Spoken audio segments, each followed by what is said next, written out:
Hello student, कैसे हैं आप सभी। उम्मीद करते हैं आप सभी स्वस्थ और मस्त होंगे। आप सभी का भानु सर एकेडमी के ऑनलाइन प्लेटफॉर्म पे हार्दिक स्वागत और अभिनंदन है। आज है 14 जनवरी और आप सभी को मकर संक्रांति की हार्दिक शुभकामनाएं। इस पर्व पे हम बात करने वाले हैं 6 जनवरी से लेकर के 14 जनवरी के बीच जो भी इंपॉर्टेंट करंट अफेयर्स हैं उनके बारे में।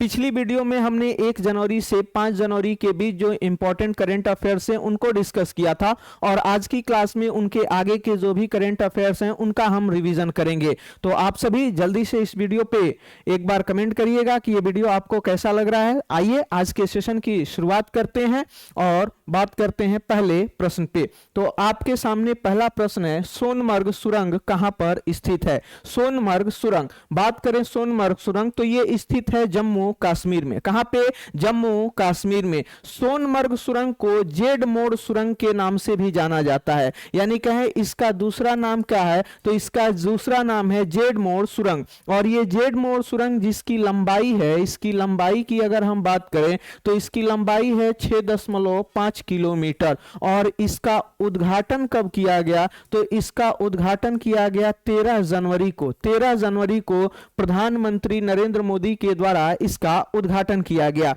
इस सुरंग के बन जाने से श्रीनगर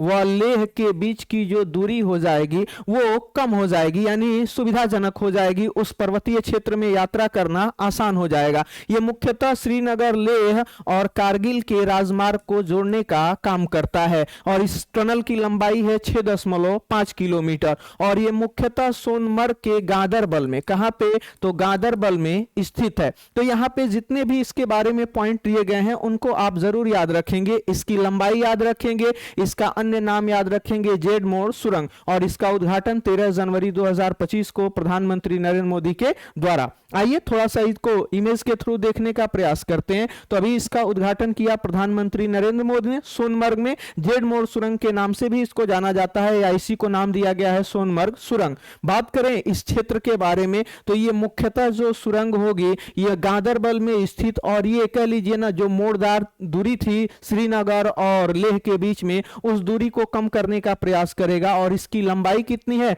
तो इसकी लंबाई है 6.5 किलोमीटर। आइए अब बात करते हैं अगले करंट अफेयर्स पे, और अगला करंट अफेयर्स है आप सभी के सामने। महिला अंडर 19 वनडे ट्रॉफी के इतिहास में सर्वोच्च व्यक्तिगत स्कोर बनाने वाली खिलाड़ी कौन बनी है। तो अभी अंडर 19 स्तर पे मुंबई की 14 वर्षीय खिलाड़ी जिनका नाम है ईरा जाधव। नाम क्या है? ईरा जाधव। इन्होंने वनडे मैच में 346 रन बना करके और भारत की पहली ऐसी महिला बनने का गौरव प्राप्त किया जिसने ट्रिपल सेंचुरी लगाई, यानी वनडे में 13 शतक लगाने वाली भारत की पहली महिला खिलाड़ी बनी है मात्र 14 वर्ष की उम्र में। और ये मुंबई की तरफ से खेलती हैं और ये मेघालय के खिलाफ, किसके खिलाफ तो मेघालय के खिलाफ 346 रनों की इन्होंने पारी खेली। नाम क्या है इनका तो ईरा जाधव इनका नाम है। बात करें थोड़ा सा इनके बारे में तो जो इन्होंने पारी खेली है इस पारी में इन्होंने 157 गेंदों में नाबाद 346 रन बनाए, जिसमें 42 चौके और 16 छक्के शामिल है। तो महिला क्रिकेट में ट्रिपल सेंचुरी लगाने वाली पहली महिला बनने का रिकॉर्ड धारण किया है किसने? ईरा जाधव ने। किस टीम के खिलाफ तो मेघालय के खिलाफ। आइए अब बात करते हैं अगले प्रश्न पे, और अगला प्रश्न है आपके सामने। जोरान मिलनोविक को किस देश के राष्ट्रपति के रूप में चुना गया है। नाम क्या है? जोरान मिलनोविक को किस देश के राष्ट्रपति के रूप में अभी जनवरी 2025 में चुना गया है तो इनको क्रोएशिया के, कहां के? क्रोएशिया के राष्ट्रपति के रूप में पुनः इनका निर्वाचन किया गया है। यानी पिछले कार्यकाल में भी ये क्रोएशिया के राष्ट्रपति थे और पुनः इनको जोरान, नाम याद रखना है, मिलनोविक को क्रोएशिया का राष्ट्रपति चुना गया है। ये यूरोपीय देश जिसकी राजधानी होती है जाग्रेव। क्या होती है? जाग्रेव इसकी कैपिटल होती है। बात करें बुल्गारिया की तो बुल्गारिया की कैपिटल होती है सोफिया। सोफिया कैपिटल है बुल्गारिया की। रोमानिया की बुखारेस्ट कहां होती है तो बुखारेस्ट होती है कैपिटल। और बोस्निया की अगर बात करें तो सराजेवो। सराजेवो कैपिटल होती है किसकी? बोस्निया की। ये यूरोपीय देश जिनकी राजधानियां अक्सर एग्जाम्स में आते रहते हैं, तो क्रोएशिया की जाग्रेब, बुल्गारिया की सोफिया, रोमानिया की बुखारेस्ट और बोस्निया की सराजेवो। और ये कहां के राष्ट्रपति बने हैं? तो क्रोएशिया, जो फुटबॉल के क्षेत्र में और टेनिस के जगत में कह लीजिए ना कि काफी चर्चित देश है, तो यहां की राजधानी है जाग्रेब। आइए अब बात करते हैं अगले प्रश्न पे। ये हैं आपके कौन? जोरान मिलनोविच, जो बने हैं क्रोएशिया के राष्ट्रपति। आइए अब बात करते हैं अगले प्रश्न पे। और अगला प्रश्न है, जोसेफ ऑन को किस देश के राष्ट्रपति के रूप में चुना गया है? तो अभी जोसेफ ऑन को लेबनान के राष्ट्रपति के रूप में चुना गया है। लेबनान जो हिजबुल्लाह के आतंकवादी प्रभावित देश के रूप में जाना जाता है, वहां पे जोसेफ ऑन को राष्ट्रपति के रूप में चुना गया है। बात करें ओमान की, तो ओमान की कैपिटल होती है मस्कट, लेबनान की कैपिटल होती है बेरूत, कतर की राजधानी दोहा, और यमन की बात करें तो यमन की कैपिटल होती है सना। ये पूरे देश हैं जिनको आपको याद रखनी है उनकी राजधानियां। ये ऐसे देश हैं जिनकी राजधानियां अक्सर एग्जाम में पूछ ली जाती हैं। तो जोसेफ ऑन किस देश के राष्ट्रपति बने हैं? तो लेबनान के राष्ट्रपति बने हैं। आइए अब बात करते हैं अगले प्रश्न पे। और ये है आपके जोसेफ ऑन, जो राष्ट्रपति के रूप में चुने गए हैं कहां के? लेबनान के। आइए अब बात करते हैं अगले प्रश्न पे। और अगला प्रश्न है, 12 जनवरी को राष्ट्रीय युवा दिवस मनाया जाता है, आपको पता ही होगा। तो पूछा है कि ये जयंती किसके सम्मान में या किसकी हस्ती के रूप में मनाई जाती है? तो बात करें 12 जनवरी को हमारे देश में राष्ट्रीय युवा दिवस मनाया जाता है स्वामी विवेकानंद की जयंती। किसकी? स्वामी विवेकानंद की जयंती। और बात करें स्वामी विवेकानंद की, तो इनका जन्म हुआ था 12 जनवरी 1863 को। कब? 1863 को। और 2025 में इनकी 163वीं जयंती मनाई गई। कौन सी? तो 163वीं जयंती मनाई गई किसकी? तो स्वामी विवेकानंद की। तो इनकी ये संख्या याद रखिए, कौन सी? 163वीं जयंती मनाई गई। और इनकी जयंती को राष्ट्रीय युवा दिवस के रूप में हमारे देश में प्रतिवर्ष सेलिब्रेट करते हैं। बात करें स्वामी विवेकानंद, तो इन्होंने कह लिए 1893 में कह लिया ना शिकागो में, कहां पे? शिकागो अमेरिका में सर्वधर्म सम्मेलन में हिस्सा लेने वाले सबसे युवा भर्ती बनने का गौरव प्राप्त किया था। और 1897 में इन्होंने रामकृष्ण मिशन की स्थापना की थी। किसकी? तो रामकृष्ण मिशन की स्थापना कब? 1897 में। कहां पे? तो बेलूर कोलकाता में। तो उम्मीद करते हैं इनके बारे में आप पॉइंट याद रखेंगे। आइए अब बात करते हैं अगले प्रश्न पे। और अगला प्रश्न है आपके सामने, प्रयागराज में महाकुंभ 2025 किस अवसर पर शुरू हुआ है? तो अभी आपको पता होगा देश में दुनिया का सबसे बड़ा जल महोत्सव प्रारंभ हुआ है, जिसे हम महाकुंभ के नाम से जानते हैं। और ये महाकुंभ प्रारंभ कब हुआ है? तो ये प्रारंभ हुआ है आपको 13 जनवरी को। कब? 13 जनवरी को प्रारंभ हुआ। और इसका अंत कब होगा? तो इसका अंत होगा 26 फरवरी को। कब? 26 फरवरी को। तो जो ये 13 जनवरी को इसका प्रारंभ हुआ, उस किस अवसर पे? तो पौष माह की पूर्णिमा के दिन इसका क्या हुआ? प्रारंभ हुआ। पौष माह की पूर्णिमा के दिन यानी 13 जनवरी को इसका शुभारंभ हुआ। और इसका अंत होगा महाशिवरात्रि के अवसर पे यानी 26 फरवरी को। तो आगे हम बात करें इस महाकुंभ में जो प्रमुख स्नान होने वाले हैं, प्रमुख स्नान है, उन प्रमुख स्नान कब कब किस तिथि को हैं, जिनसे अगर कभी क्वेश्चन पूछे तो आप जवाब दे सकते हैं। तो आइए थोड़ा सा हम उस पर डिस्कस करते हैं। बात करें ना इस महाकुंभ 2025 के जो प्रमुख स्नान है, उन प्रमुख स्नानों पे अगर हम एक बार बात करें, उन पे चर्चा करें, तो जो प्रमुख मुख्यतः इस साल स्नान होने वाले हैं वो 6 स्नान। इसमें एक और इंपॉर्टेंट आपको बात याद रखनी है, पहले इसको शाही स्नान नाम दिया जाता था, लेकिन इस बार इसका नाम परिवर्तित करके अमृत स्नान कर दिया गया। क्या कर दिया गया? अमृत स्नान कर दिया। तो कभी भविष्य में पूछे कि कुंभ या महाकुंभ के दौरान होने वाला विशेष जो स्नान यानी जिसे शाही स्नान कहा जाता था, उसे अब किस नाम से जाना जाएगा? तो उसे अब अमृत स्नान के नाम से जाना। तो पहला स्नान पौष पूर्णिमा को यानी 13 जनवरी को, दूसरा जो कह लीजिए ना प्रमुख स्नान है वो 14 जनवरी यानी मकर संक्रांति, उसके बाद तीसरा मौनी अमावस्या यानी 29 जनवरी, उसके बाद चौथा बात करें 3 फरवरी बसंत पंचमी, उसके बाद पांचवा 12 फरवरी माघ पूर्णिमा और 26 फरवरी को महाशिवरात्रि को अंतिम इसका शाही स्नान होगा। तो तो उम्मीद करते हैं इनके बारे में आप याद रखें। ये 45 दिनों तक चलने वाला दुनिया का सबसे बड़ा वाटर फेस्टिवल यानी जल महोत्सव कहां पे, तो उत्तर प्रदेश की न्यायिक राजधानी प्रयागराज में। आइए अब बात करते हैं अगले प्रश्न पे, और अगला प्रश्न है आप सभी के सामने। हाल ही में खबरों में रहा नेदुनथीउ द्वीप किस देश में स्थित है? आपको बस इतना से याद रखना है, नेदुनथीउ द्वीप कहां पर स्थित है, तो नेदुनथीउ द्वीप स्थित है कहां पे, श्रीलंका में। और अभी ये चर्चा में रहा जहां पे भारतीय मछुआरों, कह लीजिए ना, भारतीय जो मछुआरे हैं उन मछुआरों को श्रीलंका के द्वारा गिरफ्तार, यानी 17 मछुआरे हैं जो मछली पकड़ते हुए श्रीलंका की सेना में चले गए थे, जिसके कारण श्रीलंका की सेना ने उनको गिरफ्तार कर लिया, जिसके कारण ये क्षेत्र चर्चा में रहा। तो नाम क्या है, नेदुनथीउ द्वीप, और ये नेदुनथीउ द्वीप कहां पे, तो श्रीलंका में।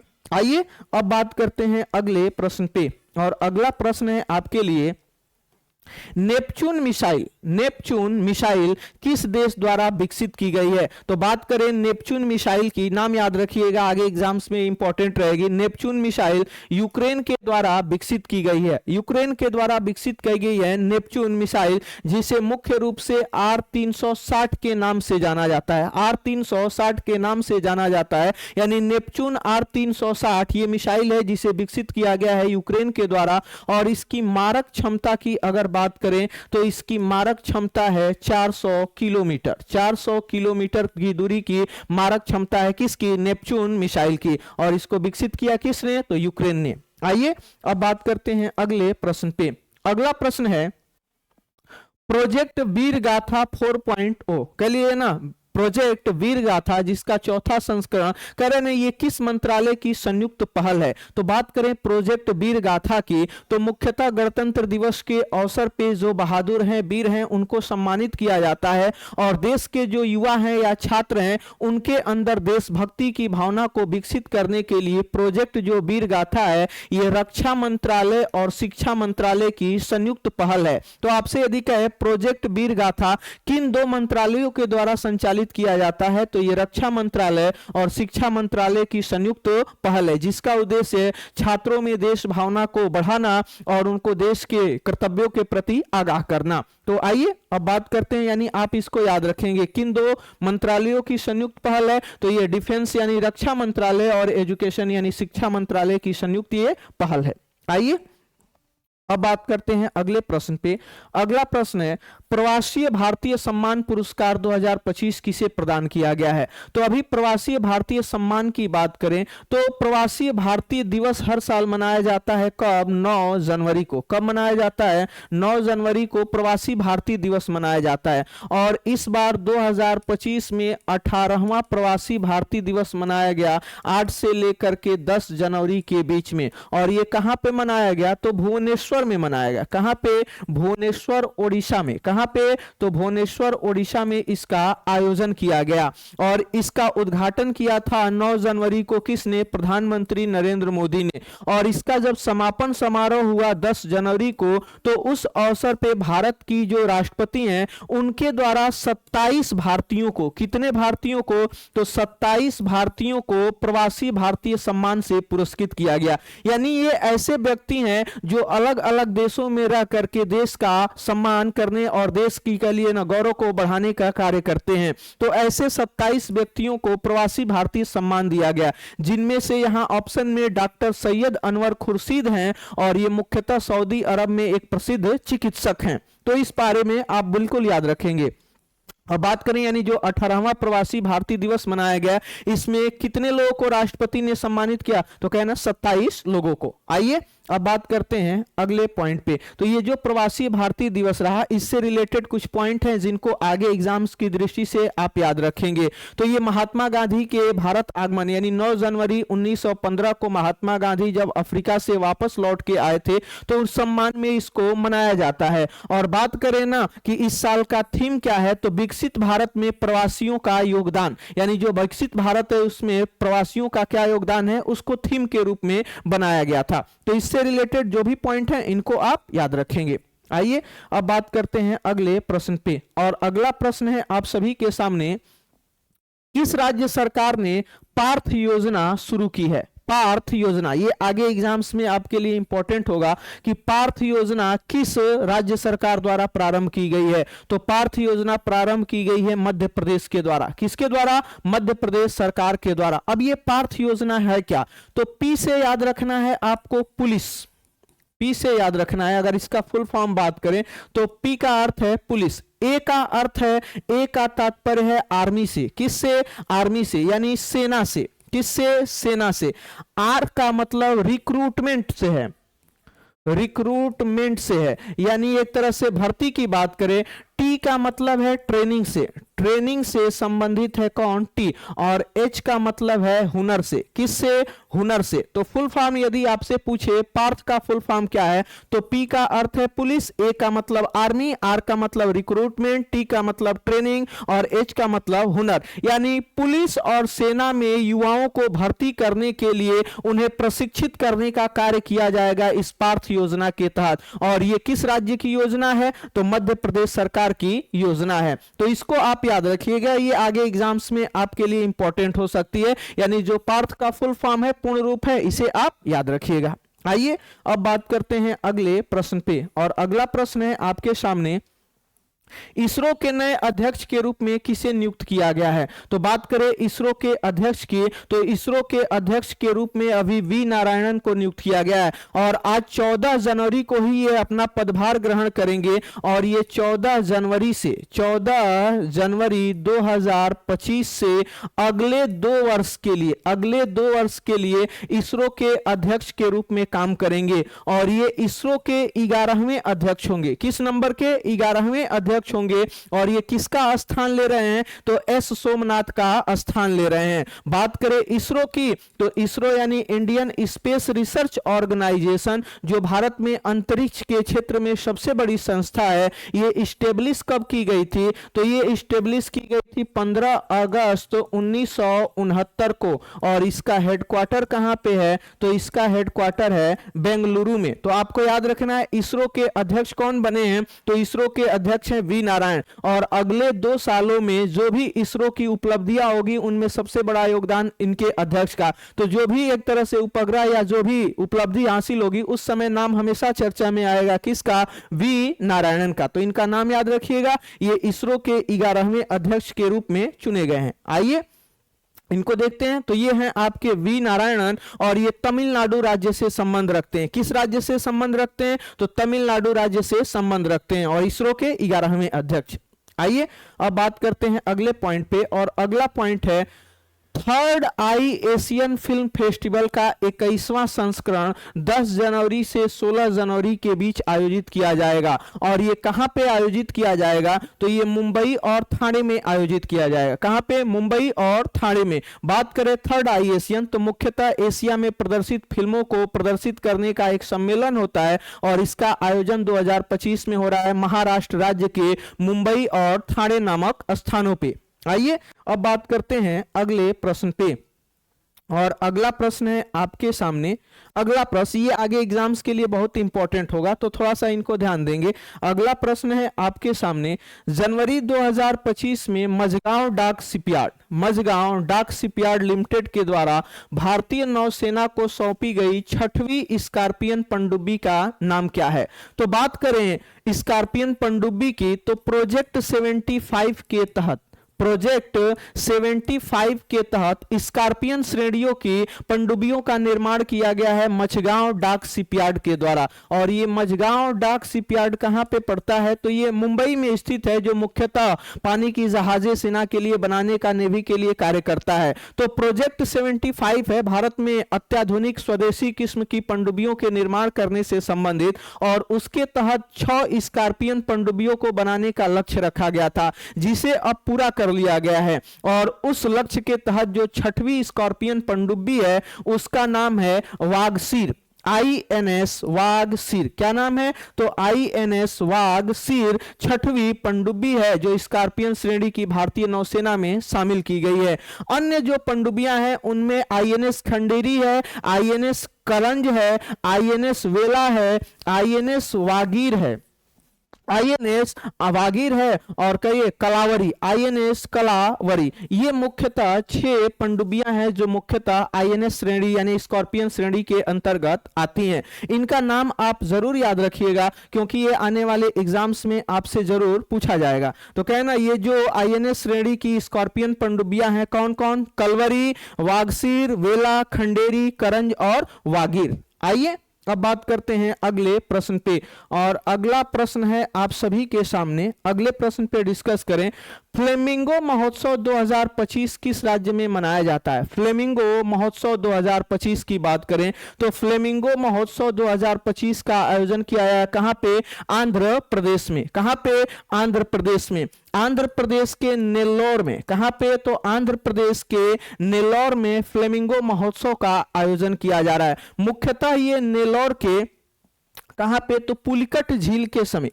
पुलिकट झील के समीप नेल्लोर में फ्लेमिंगो महोत्सव का आयोजन किया। इसके तहत मुख्यतः जो साइबेरियन पक्षियां हैं, साइबेरियन पक्षियां यानी साइबेरिया से आने वाली जो रंग बिरंगी पक्षियों की प्रजातियां हैं वो देखी जाती हैं, और मुख्यतः पर्यटन के लिए ये महोत्सव बहुत महत्वपूर्ण होता है। तो कहना फ्लेमिंगो महोत्सव कहां पे? तो आंध्र प्रदेश। जगह कहां पे? नेल्लोर, पुलिकट झील के पास। आइए अब बात करते हैं, ये एक तरह से मुख्यतः जो साइबेरियन श्रेणी के पक्षी हैं वो यहाँ पे भ्रमण करने के लिए शीत ऋतु में यानी ठंडे के मौसम में भारत की यात्रा करते हैं। आइए अब बात करते हैं अगले प्रश्न पे, और अगला प्रश्न है आपके सामने, राष्ट्रीय सांख्यिकी कार्यालय यानी एनएसओ के अनुसार वित्त वर्ष 2024-25 में भारत के लिए अनुमानित जीडीपी का विकास दर कितना रखा गया है?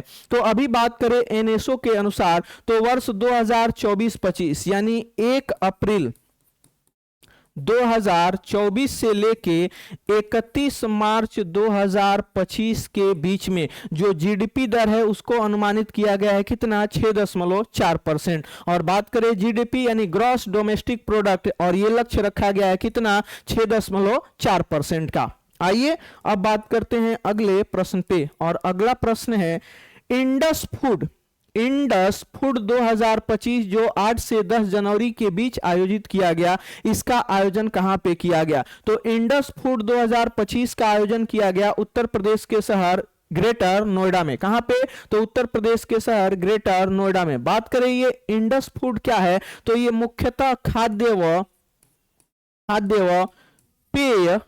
खाद्य व पेय सम्मेलन होता है, और इसका आयोजन किया गया उत्तर प्रदेश के शहर कहां पे? तो ग्रेटर नोएडा में। आइए अब बात करते हैं अगले प्रश्न पे, और अगला प्रश्न है किस भारतीय संगठन ने भारत में आर्टिफिशियल इंटेलिजेंस यानी एआई को अपनाने तथा उसके विकास को बढ़ावा देने के लिए माइक्रोसॉफ्ट के साथ भागीदारी की है? तो भारत में एआई को बढ़ावा देने के लिए माइक्रोसॉफ्ट के साथ संगठन बनाने वाला, भागीदारी करने वाला संगठन है इंडिया एआई। कौन? India AI.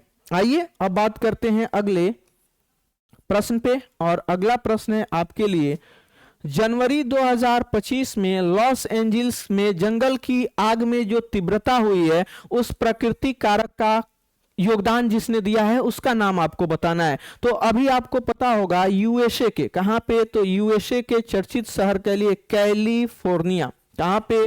कैलिफोर्निया के लॉस एंजिल्स में। कहां पे?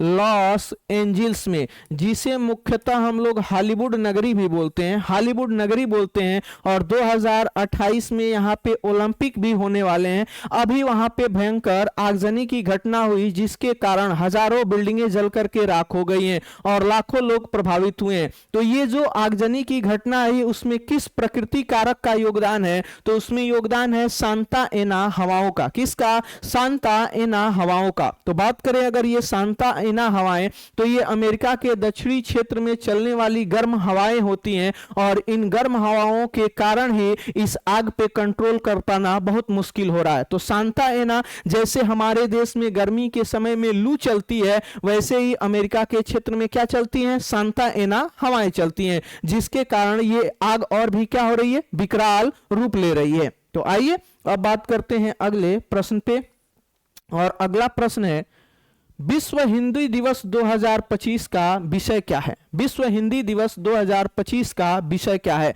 तो अभी 10 जनवरी को, कब? 10 जनवरी को मनाया गया क्या? विश्व हिंदी दिवस। क्या मनाया गया? विश्व हिंदी दिवस। तो कहना प्रतिवर्ष विश्व हिंदी दिवस कब मनाया जाता है? तो प्रतिवर्ष 10 जनवरी को मनाया जाता है विश्व हिंदी दिवस। और इसको मनाने की शुरुआत हुई थी कब से? तो 2006 से। कब से? 2006 से। तो अभी जो विश्व हिंदी दिवस मनाया गया, इसका विषय रखा गया था एकता और संस्कृति, गौरव की वैश्विक आवाज। यानी एकता और संस्कृति, गौरव की वैश्विक आवाज, ये इसका विषय था। बात करें अगर कभी राष्ट्रीय हिंदी दिवस की, तो हमारे देश में जो राष्ट्रीय हिंदी दिवस है, ये राष्ट्रीय हिंदी दिवस कब मनाया जाता है? तो ये राष्ट्रीय हिंदी दिवस मनाया जाता है कब? तो 14 सितंबर को। कब मनाया जाता है? 14 सितंबर को। और कहें ना राष्ट्रीय हिंदी दिवस को अपनाने की बात कहें तो ये कब अपनाए? तो 1949। कब? तो कह लिए 1949। और यहाँ पे 10 जनवरी को वैश्विक या विश्व हिंदी दिवस। आइए अब बात करते हैं अगले प्रश्न पे।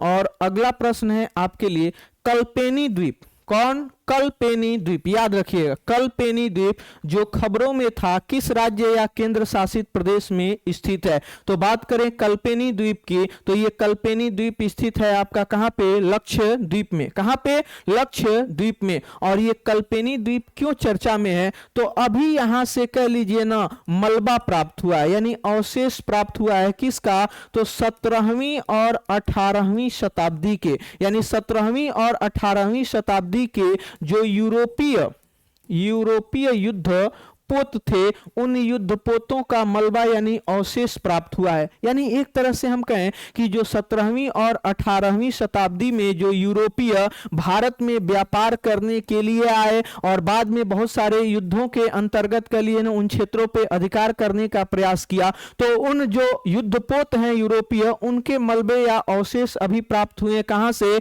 कल्पेनी द्वीप से। और ये कल्पेनी द्वीप कहां पे स्थित है? तो भारत के केंद्र शासित प्रदेश लक्षद्वीप।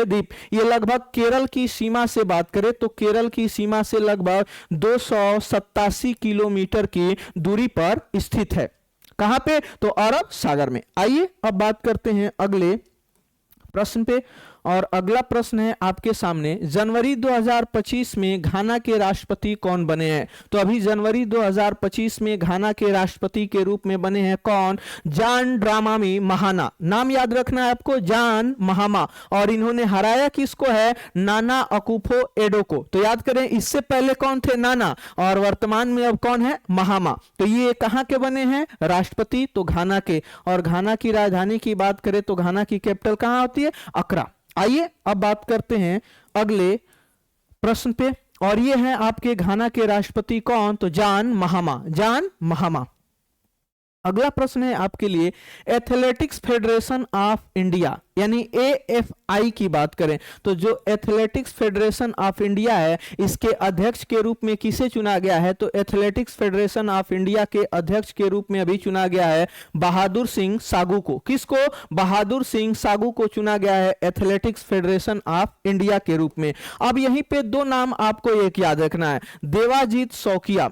देवाजीत शौकिया का नाम याद रखना है, देवाजीत शौकिया का नाम याद है। और प्रभतेज सिंह भाटिया का, प्रभतेज सिंह भाटिया, ये दोनों नाम आपको फ्यूचर के लिए याद रखना है। तो बात करें देवाजीत शौकिया की तो ये बीसीसीआई के सचिव बने हैं। क्या बने हैं? सचिव बने हैं पूर्ण रूप से। और ये कौन बने हैं? तो ये बीसीसीआई के नए कोषाध्यक्ष बने हैं। कोषाध्यक्ष कौन? तो प्रभतेज सिंह भाटिया। देवाजीत शौकिया कौन बने हैं? तो ये सचिव बने हैं। और यहां पे एथलेटिक्स फेडरेशन ऑफ इंडिया के अध्यक्ष बने हैं कौन? बहादुर सिंह सागू। तो आइए अब बात करते हैं अगले पॉइंट पे। ये हैं आपके बहादुर सिंह सागू और ये भारतीय एथलेटिक्स संघ के क्या बने हैं? तो अध्यक्ष।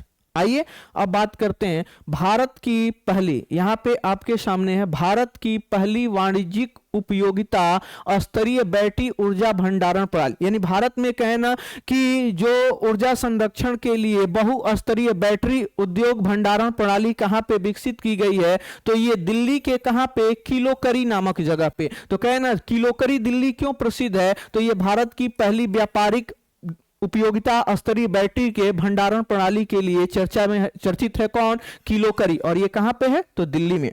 आइए अब थोड़ी सी चर्चा कर लेते हैं आज की घटना पे। और आज है 14 जनवरी और आज 14 जनवरी को ही देश के जो प्रधानमंत्री हैं इन्होंने भारत मौसम विज्ञान विभाग के 150वें स्थापना दिवस का उद्घाटन करने का, यानी जो 150वें स्थापना दिवस के अवसर पे जो समारोह आयोजित किया गया उसका उद्घाटन करने का। तो यानी जो आईएमडी है, यानी जो भारतीय मौसम विभाग है, उसकी स्थापना कब हुई थी? तो इसकी स्थापना हुई थी 15 जनवरी को। कब? 15 जनवरी 1875 को। कहां पे? तो इसकी स्थापना हुई थी कोलकाता में।